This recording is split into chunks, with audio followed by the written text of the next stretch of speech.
in our own relationship of over 20 years now, what I've seen. 20 years and 9 months. That's part of the difference. I generalize. She can be very specific and it can be very annoying. All right.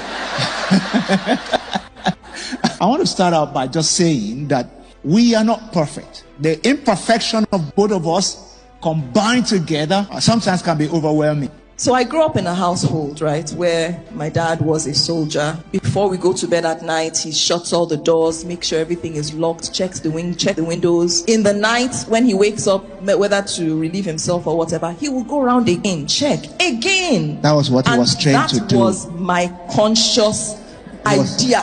He was a retired colonel. Let me tell this story trained now. In security. Wait first. Wait.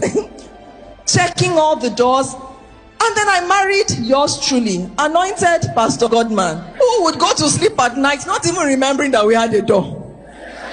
So we were managing it small. But the day I thought, hey, today we're going to beat each other if the Holy Spirit does not come and settle this for us now, was the day I came home from work. I left home maybe 5:30 in the morning, went to work full day, came back in the night, and the doors to my house were wide open. I knew, of course, it had to be him because I left him at home. I was just saying to myself, Bola, calm down. So this was a difference between us. And if we had not managed that difference, that, in quotes, imperfection between the two of us, we literally could have, thrown things away.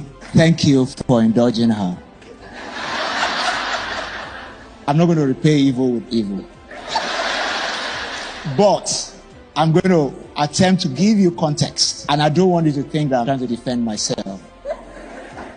Put yourself in, So this is where I'm going. I got into marriage where I was coming from. We're a product of nurture and nature. She grew up with a trained military man at home. My dad happened to be a retired civil servant who went into politics. I grew up in a polygamous home. I was like number 20-something, At any point in time in our house, we had minimum about 30 people living in the house. You cannot shut the door on anybody. All the years that I grew up,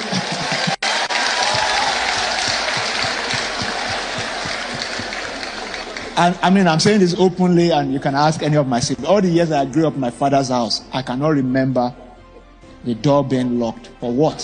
Who is coming to attack us? All of us? I mean, we are plenty enough to attack a city.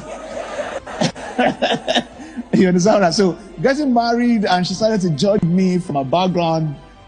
Comparing me to a soldier dad was definitely unfair. And the same way we've gone on this security issue is the same way you can play it in your own relationship. We've touched on maybe only 1 or 2 issues, but for you it could be many things. Your thoughts concerning money, the way you manage, conflict. We often say that the conflict itself can be an issue, but it's not the main issue. What is the real issue? Is how are you dealing with it?